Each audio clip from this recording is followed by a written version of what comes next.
नमस्कार, मैं जनमुक्ता शिवम गौतम। और जिस तरीके से भारत में तमाम चीज़ें चलती हैं उसके साथ साथ कांग्रेस पार्टी में भ्रष्टाचार भी चलता है। कांग्रेस पार्टी और भ्रष्टाचार दोनों एक दूसरे के हमजोली हैं। जहां कांग्रेस होगी वहाँ भ्रष्टाचार भी होगा, और खासकर जब जब गांधी नेहरू परिवार का वर्चस्व कांग्रेस पर रहेगा, भ्रष्टाचार जरूरी है। और इसी को लेकर आज भारतीय जनता पार्टी ने कांग्रेस पर बड़ा हमला बोला। दरअसल कांग्रेस का जो राजीव गांधी फाउंडेशन है, जिसमें तमाम अनियमितताएं की गई, सरकारी तौर पर भी और गैर सरकारी तौर पर भी, जिस तरीके से इसका गठन हुआ था उसके बाद से ही ये विवादों के घेरे में है। लेकिन इसकी सबसे बड़ी बात यह है कि राजीव गांधी फाउंडेशन के ऊपर कब्जा है सोनिया, राहुल और प्रियंका नाम के राजीव के पत्नी और दोनों बच्चों का। इस राजीव गांधी फाउंडेशन के बनने के समय पर मनमोहन सिंह जब उस समय वित्त मंत्री हुआ करते थे भारत के, तब उन्होंने कहा था कि हम इसको 100 करोड़ रुपए दे रहे हैं, जरूरत पड़ी तो 200 करोड़ रुपए और दे देंगे।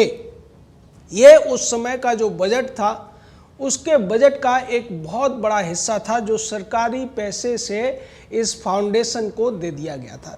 उसके बाद जब कांग्रेस की सरकार आती है 2004 में, और 4 से लेकर 14 तक कांग्रेस पार्टी राजीव गांधी फाउंडेशन को तमाम सहूलियतें देती है, तमाम सुविधाएं देती है, उसको एक बहुत बड़ा ऑफिस दे देती है। लेकिन उसके बाद एक नए तरीके का धंधा शुरू कर दिया जाता है, और वो धंधा है चौथ का धंधा।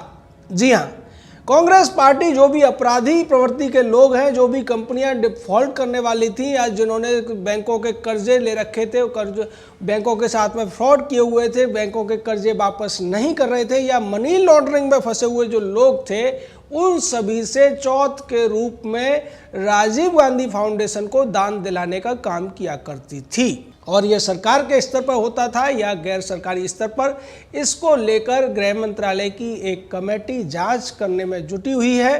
क्योंकि राजीव गांधी फाउंडेशन को लेकर जो खुलासे पिछले 1 साल के भीतर हुए हैं, उसके बाद तो सोनिया और राहुल के कंट्रोल में चलने वाला जो ये तथाकथित एनजीओ था, जिसका मकसद था गरीबों को आगे बढ़ाना, दरअसल इस परिवार की एक ऐसी प्राइवेट लिमिटेड कंपनी बन गया जो इस परिवार के लिए चौथ और फिरौती का धंधा किया करता था। राजीव गांधी फाउंडेशन को सरकारी एजेंसियों से, सरकार के पीएसयू से दान दिलाए जाते थे, सरकारी बैंकों से दान दिलाए जाते थे, और तमाम मंत्रालयों से दान दिलाए जाते थे। उसके अलावा जो दान देने वाले थे, मेहुल चोकसी जैसे मनी लॉन्ड्रर या जाकिर नाइक जैसे देश में तोड़ फोड़ कराने वाले कट्टरपंथी मुसलमान के फाउंडेशन IRF से भी इसमें पैसा लिया गया। उसके अलावा राणा कपूर जैसे यस बैंक के घोटालेबाज से इसमें पैसा लिया गया, और साथ ही साथ पैसा लिया गया NSCL का स्कैम करने वाले जिग्नेश शाह से। इसको लेकर आज भारतीय जनता पार्टी के राष्ट्रीय प्रवक्ता संबित पात्रा ने काफ़ी तीखा हमला बोला राहुल गांधी और उसके परिवार के ऊपर, और साफ कह दिया कि कांग्रेस पार्टी का जो पूरा का पूरा इतिहास रहा है, उसमें कांग्रेस और भ्रष्टाचार दोनों एक दूसरे के पर्यायवाची बन गए हैं। जहां कांग्रेस होगी वह भ्रष्टाचार होना जरूरी है। और किस तरीके से राजीव गांधी ट्रस्ट को मेहुल चोकसी जैसे पंजाब नेशनल बैंक में घोटाला करने वाले, बड़े मनी लॉन्ड्रिंग करने वाले एक भगोड़े अपराधी से पैसा दिलाया गया, ये बहुत बड़ा खुलासा है, और इसकी जांच अभी भी चल रही है। दरअसल राहुल हो या सोनिया, जब देखो तब लोकतंत्र की बात करते हैं, देश की बात करते हैं, लेकिन दूसरी तरफ ये भ्रष्टाचार में अकंठ डूबे हुए हैं। दोनों माँ बेटे जमानत पर चल रहे हैं, उसके बावजूद जो राजीव गांधी फाउंडेशन है उसकी जो लूट है वो जनता के सामने अब धीरे धीरे करके आ रही है।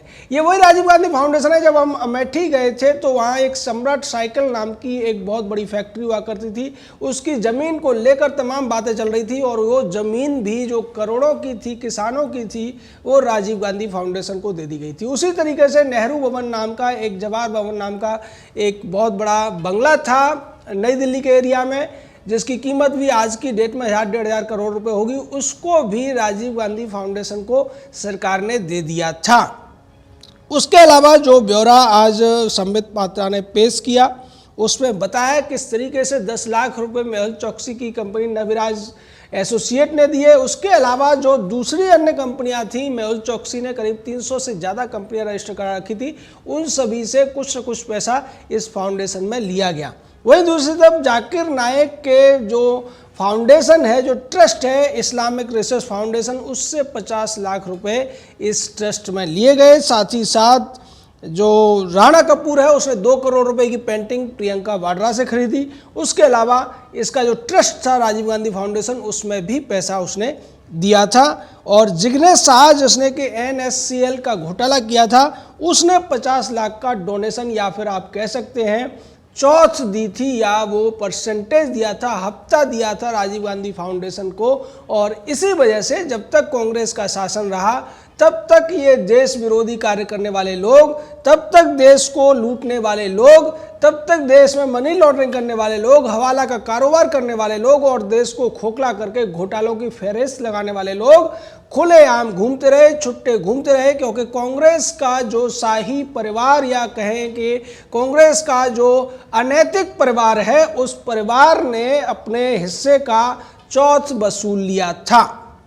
और उस चौथ के दम पर मनमोहन सिंह नाम का देश का सबसे बड़ा प्रधानमंत्री रहा अर्थशास्त्री, वो चुप्पी मार के बैठा था, कुछ नहीं कहता था। और मनमोहन सिंह के बारे में एक बात कही जाती थी कि वो ईमानदार है, लेकिन वो ईमानदार इतना ज़्यादा नैतिक तौर पर दुराचारी था कि उसकी जितनी भी आलोचना की जाए उतनी कम है। देश के इतिहास में अब तक के सबसे बड़े जो घोटाले अब तक हुए हैं, जितने भी घोटाले हुए हैं, उनमें से अगर क्वांटम के हिसाब से बात की जाए तो 90% के घोटाले, 90% का जो अमाउंट है घोटालों का, वो मनमोहन सिंह के 10 सालों में ही हुआ था। जिनमें सबसे बड़ा बैंकिंग घोटाला था। बैंकिंग में किस तरीके से रिश्वत लेकर या राजीव गांधी फाउंडेशन को चौथ दिलाकर मोटे तौर पर करीब करीब 50 से 60 लाख करोड़ रुपए का लोन बंटवा दिया गया था। और उसी का नतीजा था कि जब 2008 की मंदी आई थी तब भारत की जीडीपी बढ़ती हुई नजर आ रही थी, क्योंकि बैंकों ने लोन दे दिया था और वो जीडीपी बढ़ाने में एक बड़ी भूमिका निभाता है। आज उसको लेकर राहुल गांधी, जो राजीव का बेटा है, सोनिया का लाल है, वो आज फिर से सरकार पर सवाल उठा रहा है और ये कहने की कोशिश कर रहा है कि सरकार ने जो असंगठित क्षेत्र की अर्थव्यवस्था थी उसको बर्बाद कर दिया है और सरकार की वजह से 40 करोड़ मजदूरों की जो रोजगार है या जिंदगियां हैं वो खतरे में पड़ गई हैं। साथ ही साथ राहुल उस वीडियो में ये भी जिक्र करता है कि 2008 में जब मंदी हुई थी तो मैं मनमोहन सिंह के पास गया था और मनमोहन सिंह से पूछा था कि पूरी दुनिया में मंदी है, भारत में क्यों नहीं है।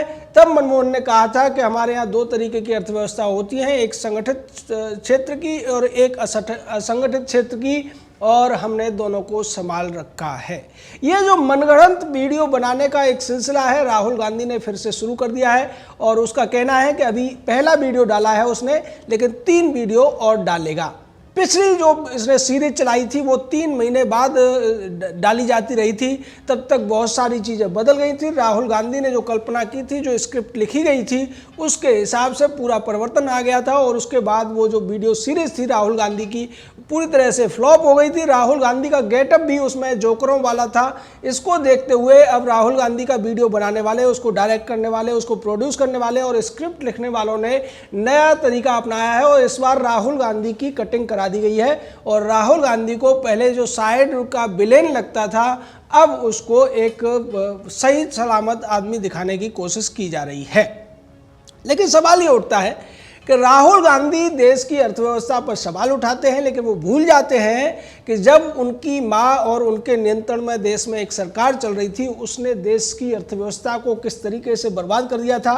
देश के बैंकों का 20% से ज़्यादा जो धन था वो एनपीए में तब्दील करा दिया था, क्योंकि लोन को रिस्ट्रक्चर किया गया था। विजय माल्या जैसे लोगों को, मेहुल चोकसी जैसे लोगों को, नीरव मोदी जैसे लोगों को और भी तमाम जिनकी फेहरिस्त लंबी है, जिस तरीके से रामलिंगम राजू जैसे लोग थे जिन्होंने सत्यम घोटाला किया था, तमाम घोटालेबाजों को संरक्षण दिया गया था, क्योंकि उन घोटालेबाजों से चौथ के रूप में राजीव गांधी फाउंडेशन से, या फिर आप कहें कि गांधी परिवार के एक एनजीओ के नाम पर पैसा वसूल लिया जाता था और उसका खामियाजा अल्टीमेटली आम जनता को भुगतना पड़ता था। दरअसल आम जनता ये नहीं समझ पाती है कि जब बैंकिंग का घोटाला हुआ था इतना बड़ा, तो उसका जनता से क्या संबंध है। दरअसल संबंध तो पूरा का पूरा जनता से ही है, क्योंकि जो देश के बैंक होते हैं उनके अंदर जो जमा पूंजी होती है वो जनता की होती है और उस जमा पूंजी को अगर बांट दिया जाएगा, डुबा दिया जाएगा, तो निश्चित तौर पर वो उन्हीं लोगों का नुकसान है जिनका वो पैसा है।